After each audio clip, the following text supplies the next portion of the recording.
una carga circular uniformemente distribuida, que la trae directamente desde el método tricapa, que los materiales son homogéneos e isótropos.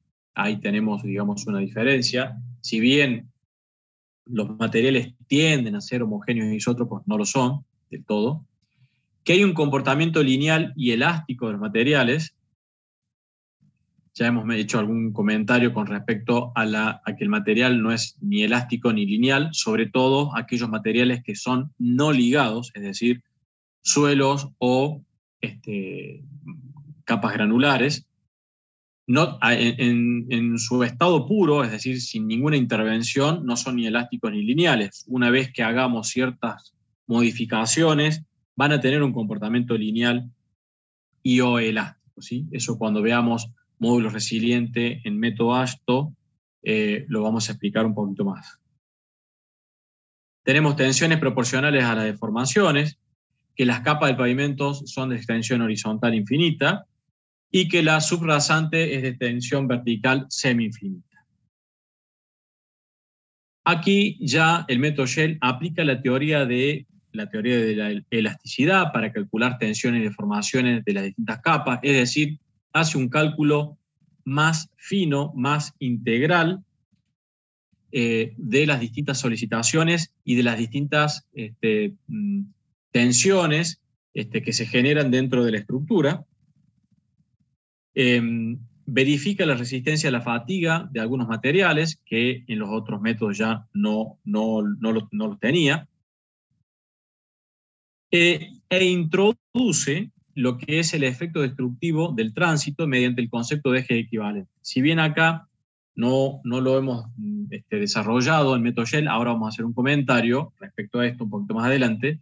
Cuando abordemos método ASTO, vamos a ver que ese concepto de eje equivalente se extiende tanto a método ASTO y a muchos otros métodos más, ¿sí?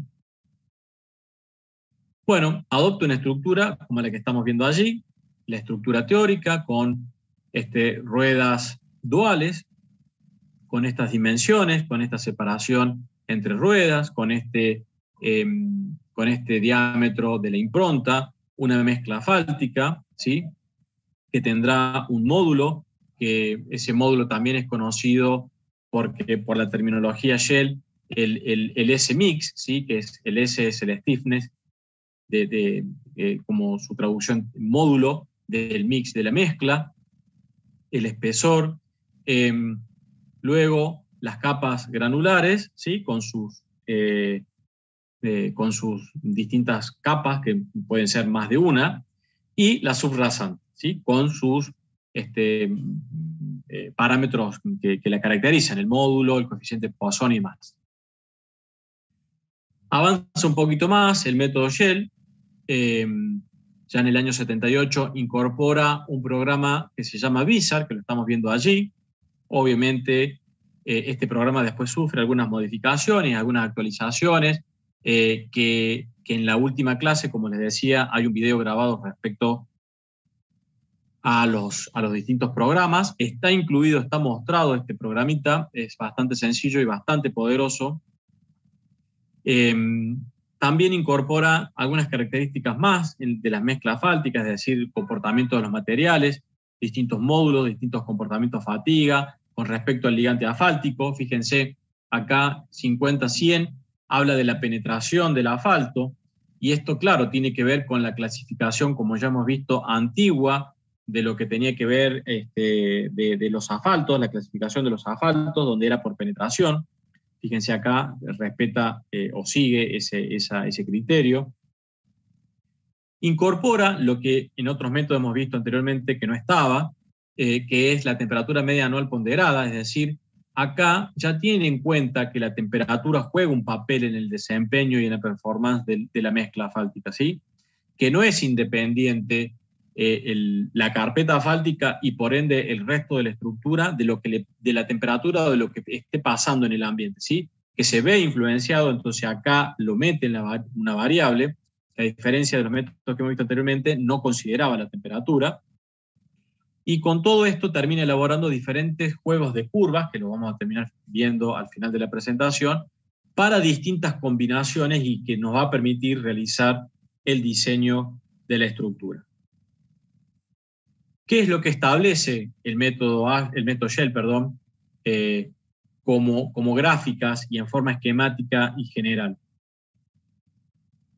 Establece cartas de este tipo, en donde en la parte inferior, en el eje de las X, tenemos el espesor de las capas no ligadas, o sea, capas granulares, y en el eje de las Y, espesor de mezcla asfáltica, ¿sí? Y establece una gráfica que es el criterio de falla para lo que sería la rotura por compresión en la subrasante y lo que sería la falla por flexotracción en la fibra inferior de la capa asfáltica.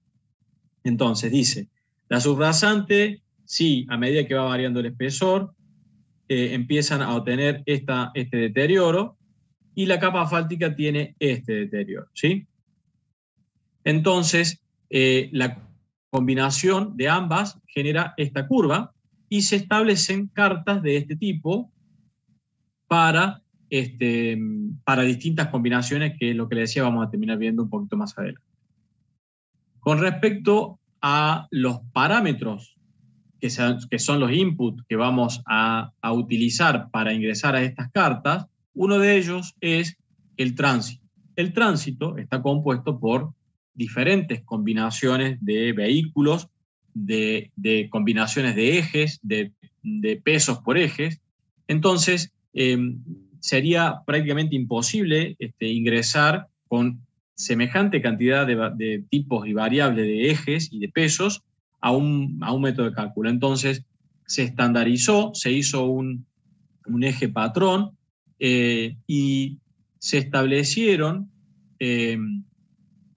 coeficientes que transforman cualquier tipo de eje a un eje patrón, ¿sí? Cualquier tipo de eje lo lleva a un eje patrón a partir de un coeficiente, ¿sí? Esa conversión y ese coeficiente se determinó en función del efecto destructivo que tiene un eje respecto del eje patrón. Vamos a dar un ejemplo. El eje patrón es de 80 kilonewton, 8,2 aproximadamente toneladas.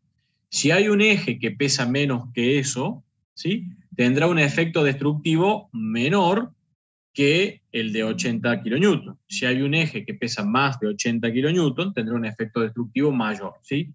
Entonces, en función de esa relación, establecieron y determinaron los coeficientes para transformar cualquier tipo de eje llevándolo a un eje patrón. Entonces surgen así, como por ejemplo el método Shell, esta tabla, esta gráfica, que permite ingresar con el peso por eje, cortando esta gráfica, cuál es el coeficiente de eje equivalente que corresponde. Aquí está está poco visible. Podemos hacerlo a través de la ecuación esta gráfica responde a esta ecuación. También están las tablas para valores de carga fijos que están allí. ¿Alguna pregunta hasta aquí? Profe, en las calles de nuestra, digamos, de tránsito normal con colectivos, ¿qué valor se usa generalmente? ¿A qué te referís? Digo, ¿qué valor de eje se adopta? Porque ahí dijo que podía variar, ¿o no? Sí, bien. Pavimentos urbanos, podría utilizarse algunos de estos métodos para calcularlos, pero existen métodos más puntuales para determinar y para diseñar los espesores.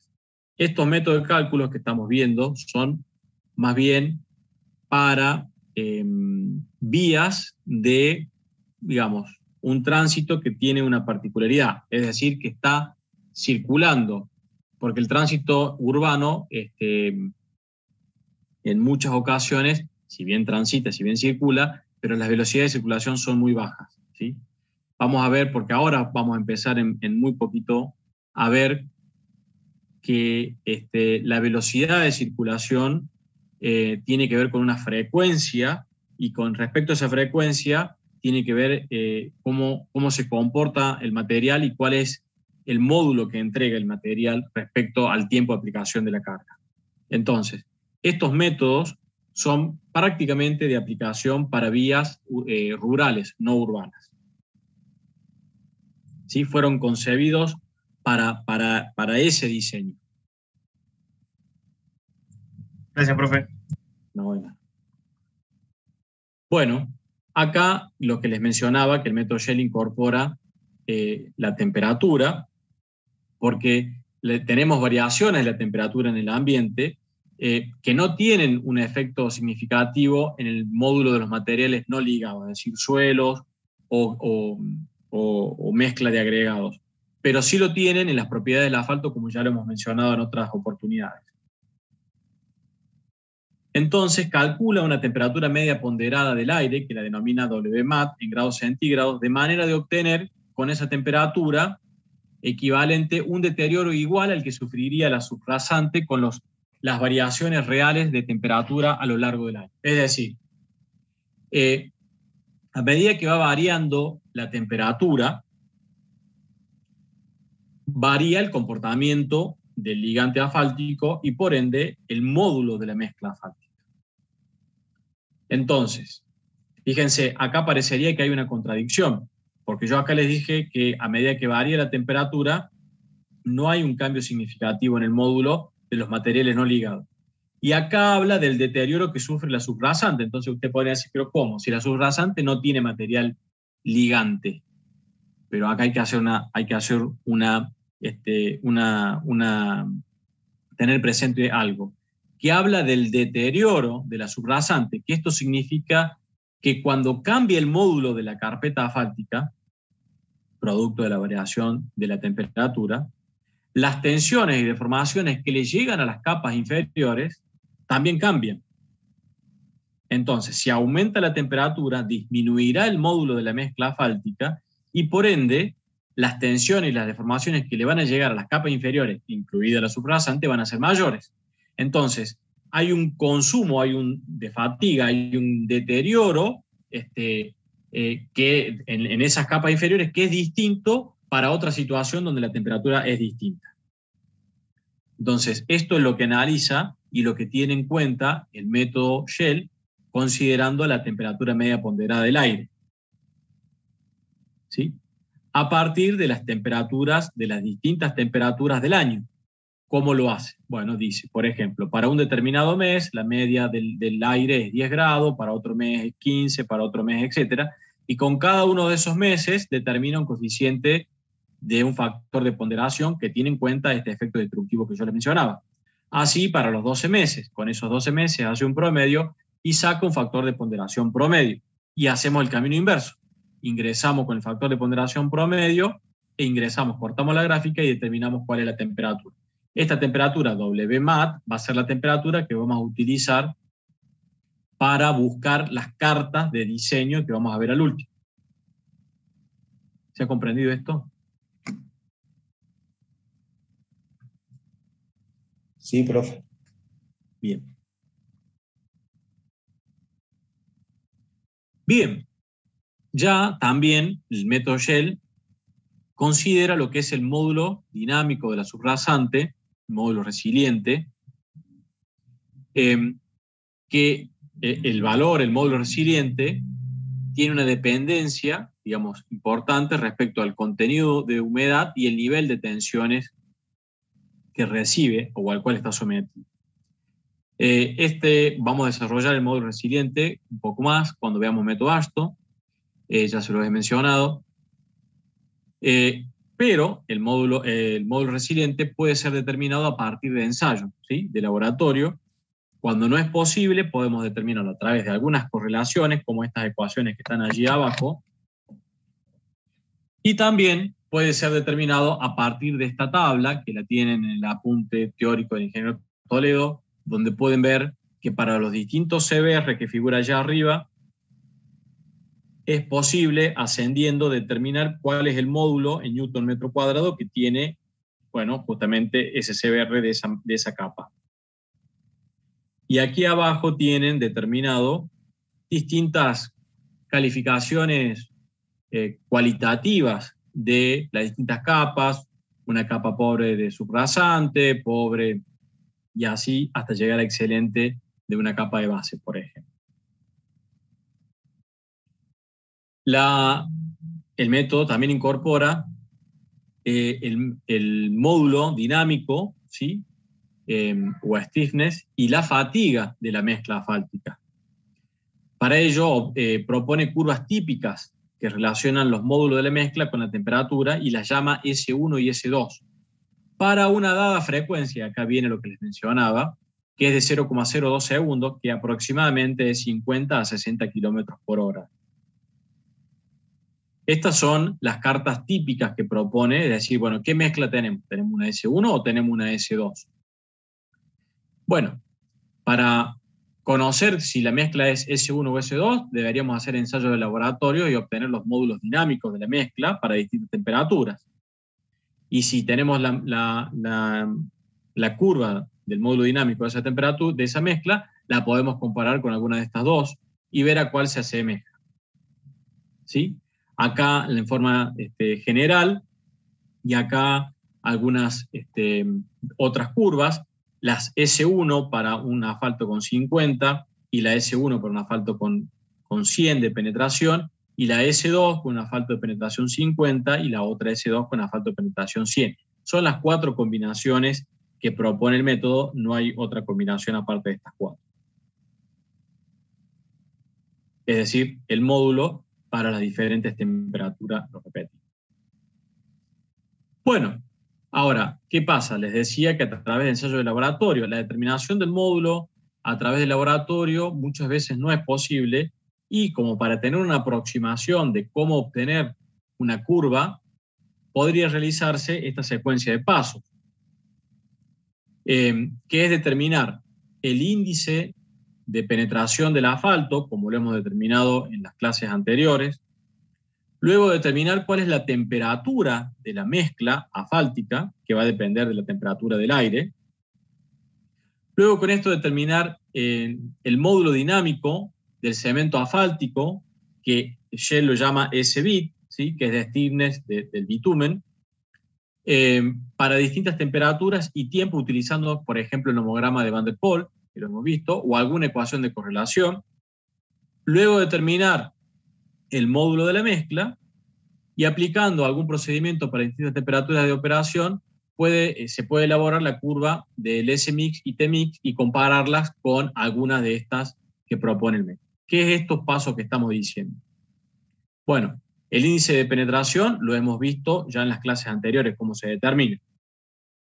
La temperatura de la mezcla es a través del WMAT, ¿sí? Que tenemos, y algún espesor de lo que está propuesto allí, determinar cuál es la temperatura de la mezcla, porque a medida que aumenta el espesor para una misma temperatura, la temperatura de la mezcla es menor, porque hay obviamente un mayor espesor de masa de material que absorbe calor. Luego, con una frecuencia, que es la que le mencionaba recién, y una temperatura, una diferencia de temperatura entre el punto de ablandamiento y la penetración, la temperatura del punto de ablandamiento de 800 milímetros, podemos obtener con esto 2 puntos, trazamos una recta, ascendemos hasta cortar el índice de penetración, y de esta manera podemos subir y determinar el stiffness del asfalto. Acá hay algunas ecuaciones también de correlación que permiten, a partir de distintos parámetros que están allí, el índice de plasticidad, la temperatura del punto de ablandamiento, etcétera, determinar cuál es el S-bit, es decir, el módulo del ligante asfáltico, que lo podemos hacer en forma gráfica o a partir de la ecuación. Y con el S-bit que tenemos aquí, ¿sí? Podemos cortar cuál es el volumen del asfalto, ¿sí? El volumen del asfalto en porcentaje, subimos hasta cortar cuál es el porcentaje en volumen de los agregados que están en estas curvas, y de esta manera salimos hacia la derecha y obtenemos el módulo de la mezcla asfáltica. Es decir, a partir del módulo del ligante asfáltico y las características de las mezclas que están contempladas en estas dos partes del ábaco, podemos obtener el módulo de la mezcla, ¿sí? Entonces, ¿qué hemos hecho hasta ahí? Hemos seguido esta cantidad de pasos. Siguiendo esta cantidad de pasos, podemos construir de alguna manera alguna de las gráficas que tenemos acá para poder compararla para obtener el S1 o el S2. Esto es para que tengamos una idea de una herramienta de cómo abordar y determinar el S1 y el S2, las curvas. Esto, obviamente, a medida que fue avanzando con el tiempo, se cayó en desuso y se estandarizaron qué grupos de mezcla entran dentro de la S1 y qué grupos entran de la S2. Y también hubo un avance en el equipamiento que permitió obtener resultados de los materiales, de las mezclas a partir de los ensayos y no realizar todo este procedimiento que por ahí es un poco engorroso, pero lo que busca es dar alguna primera aproximación cuando no se tiene suficiente cantidad de datos a la hora de querer realizar los primeros cálculos, ¿sí? Para un diseño. Bien, con respecto a la fatiga de la mezcla pasa una situación similar. Sobre distintas mediciones realizadas en el laboratorio a diferentes mezclas, se adoptaron dos tipos de mezclas, las F1 y las F2. Que las F1 son mezcla de capas con un moderado contenido de asfalto y vacío, y las F2 son mezcla de capas con alto contenido de asfalto y vacío. Para poder definir cuál de las dos tipificaciones corresponde, se debe determinar la deformación por fatiga utilizando, ¿sí?, una ecuación de correlación para distintas combinaciones de números de repeticiones de carga y módulo de la mezcla. Obviamente que esto es una ecuación de correlación cuando no se tiene el equipo para determinar la fatiga de la mezcla. Este equipo sí ya es más complicado de conseguirlo o de la disponibilidad.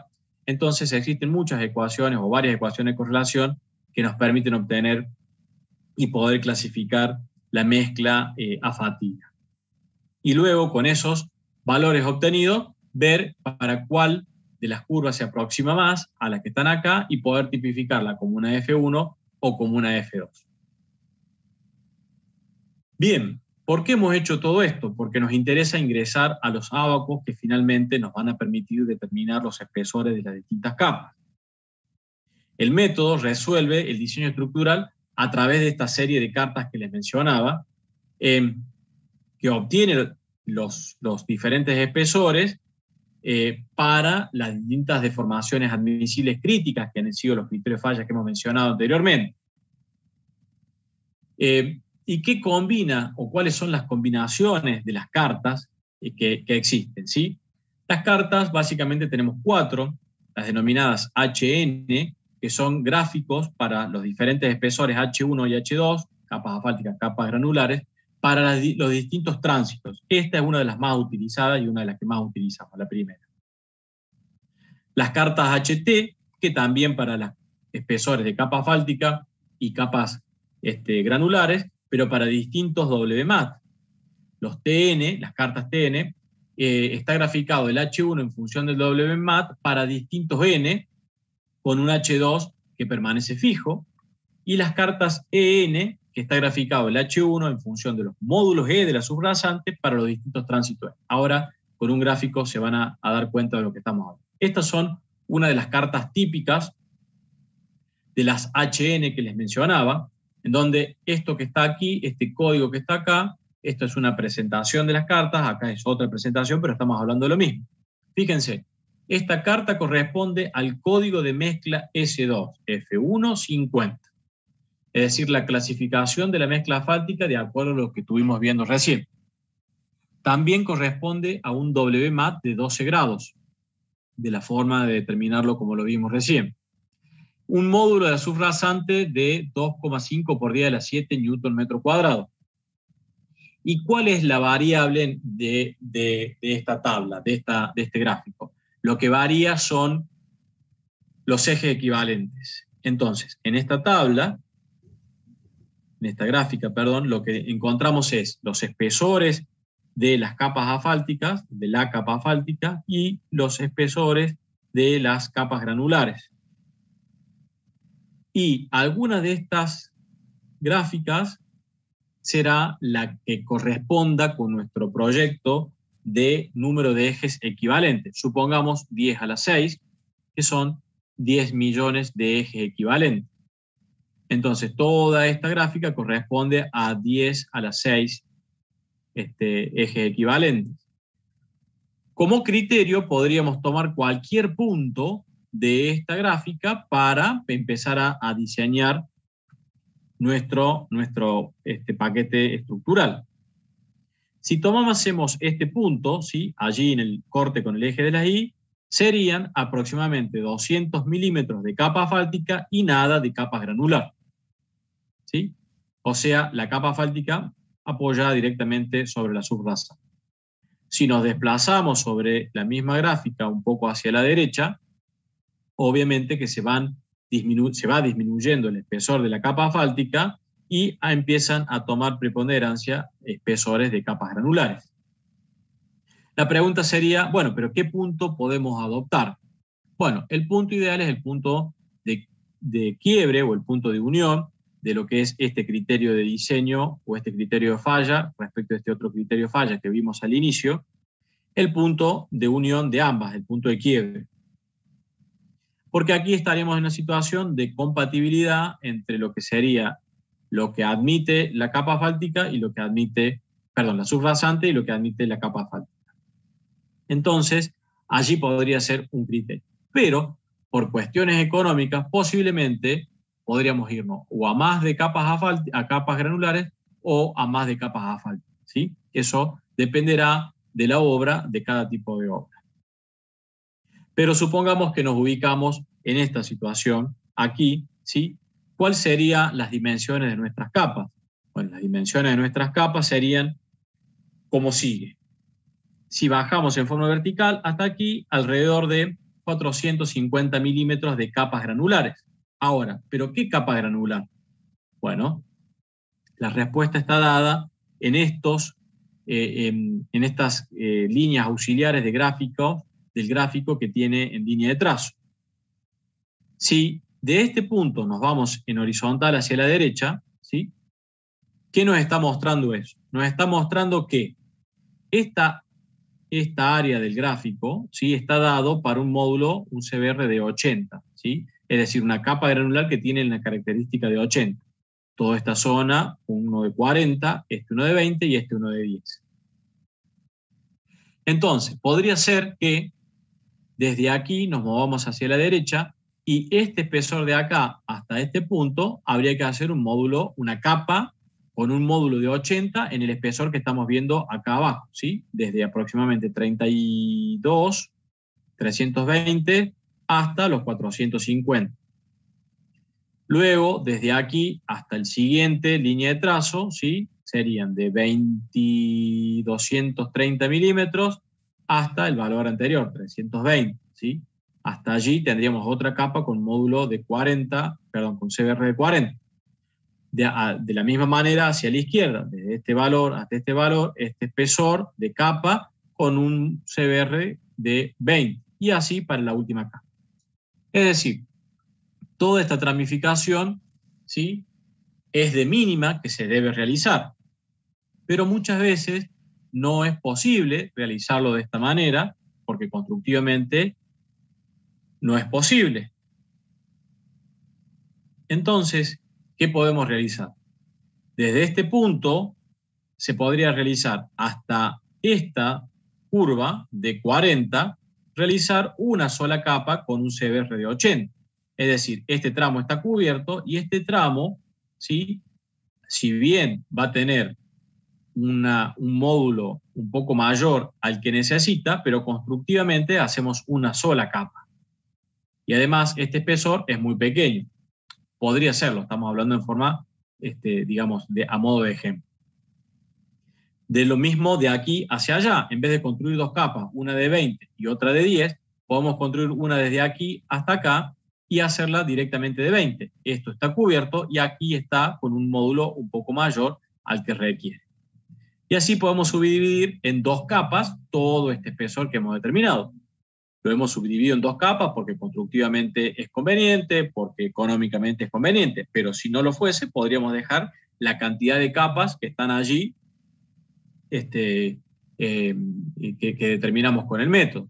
También podría haber sido una situación, bueno, vamos a construir una sola capa con un CBR de 80, pero posiblemente no sea una situación económica y a su vez no podríamos construir una sola capa en todo ese espesor porque los equipos no nos van a permitir hacerlo, digamos, en una sola capa.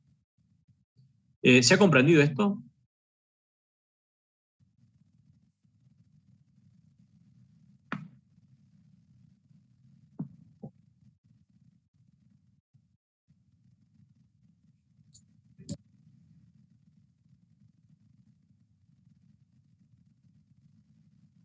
Hola. Sí, profe. Bien. En base al espesor hay distintas cartas, ¿no? Para adoptar el mejor diseño.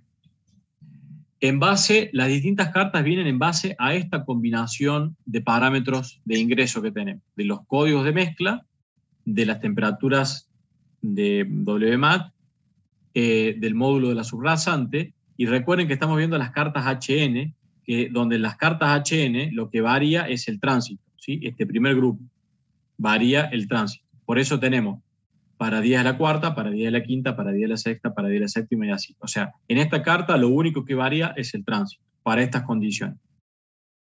Existen varias cartas para distintas combinaciones de todos estos valores que están acá arriba.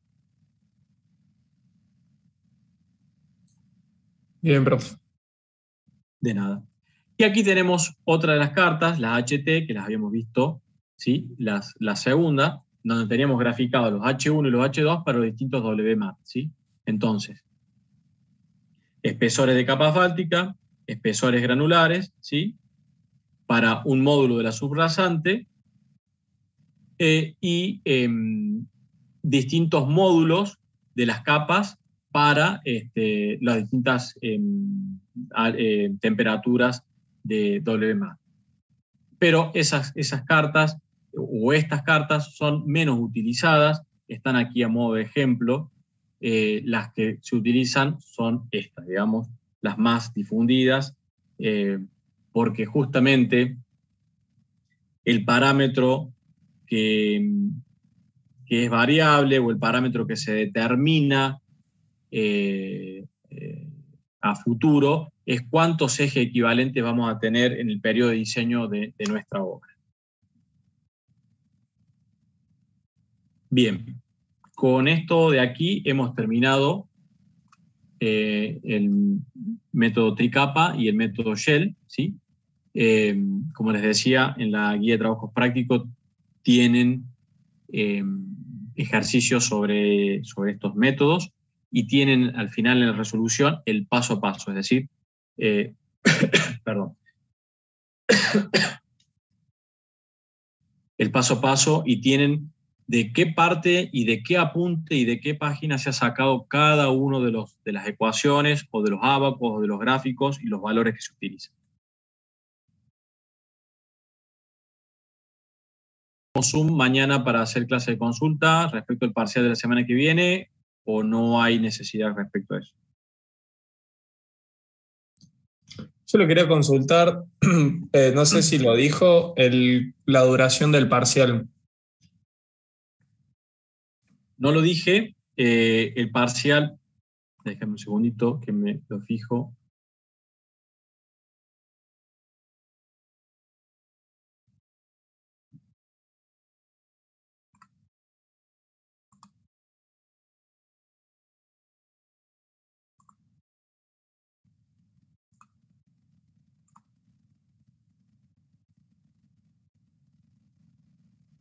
Día lunes, ¿sí? Es muy sencillo, digamos, porque vamos a adelantarlo, son 10 preguntas, ¿sí? Con múltiples choice, en donde las opciones son muy sencillas y los cálculos también son muy sencillos porque, por ejemplo, alguien había preguntado en la clase pasada qué cálculo podía llegar a pedirse. Tiene que ver con la determinación de algún vacío, de alguna densidad, o la determinación de alguna temperatura de mezclado o temperatura de compactación a partir de una viscosidad dada, pero se da la ecuación, es decir, se da la ecuación en donde ustedes introducen el valor de la viscosidad y calculan la temperatura. Es una ecuación lineal o a lo sumo cuadrática, con lo cual es sumamente sencillo. Por lo tanto, el parcial tiene 15 minutos de duración para las preguntas, porque son sumamente sencillas. Bien, profe. Y entran los 6, 7 ensayos que vimos, ¿no? No me acuerdo bien el número. Entran lo que decíamos al principio de materiales asfálticos, o sea, asfaltos, mezclas asfálticas y los 3 prácticos que se dieron. Dentro de eso, preguntas teóricas y prácticas. Las prácticas son las que les mencionaba recién, ¿sí? De hacer algún pequeño cálculo de ese tipo. Vacíos, densidades, determinar alguna viscosidad a partir de una temperatura y demás. Perfecto, profe. Muchas gracias. Profe, una consulta. ¿La modalidad es secuencial o se puede volver en preguntas? La modalidad se puede volver. Bien, gracias. No. ¿Sí? Entonces, el método Marshall no entraría. Sí, el método Marshall es un método de diseño de dosificación de mezclas asfálticas. Justamente es uno de los prácticos, de los 3 prácticos. Vimos clasificación de asfaltos como práctico, vimos dosificación de mezcla asfáltica como práctico y vimos control de calidad a través de recuperación de asfalto también como práctico. Previo a todo eso hubo clases teóricas en cuanto a asfaltos, a deterioros, a técnicas de construcción, técnicas de conservación, a ensayos de caracterización de ligantes asfálticos. Bien. No, como dijo 3, pensé que eran los 3 ensayos prácticos, no cada uno. Son los 3 prácticos que incluyen todos los ensayos que se han visto de práctico, pero se han mencionado en las clases anteriores a los prácticos, digamos, todos los temas teóricos que tienen que ver con ligantes asfálticos y con mezclas asfálticas. Y dentro del ligante asfáltico no solamente están esos algunos ensayos, sino que hay muchos más, y también se lo han mencionado. Lo mismo para mezclas asfálticas. Por ejemplo, cuando hicimos dosificación de mezcla asfáltica, se vio método Marshall, hicimos los cálculos de método Marshall, pero también se mencionó que se puede y que se debe hacer un ensayo de agüellamiento. No hicimos el ensayo de agüellamiento, no va a haber cálculo de ensayo de agüellamiento, pero puede haber una pregunta sobre agüellamiento de la cuestión teórica. Bien, ahora sí está claro, profe. Gracias. Bien. Bueno, decirles al principio, las clases, los videos de las clases van a estar disponibles durante toda la semana de donde corresponde esa clase. Supongamos, la clase de mañana va a estar disponible desde hoy hasta el sábado. La de la semana que viene van a estar disponibles desde el lunes hasta el sábado. Y así sucesivamente, para que no haya, digamos, tanto lío de bajar clase y que no se pierda. Pero están todas identificadas, ¿sí?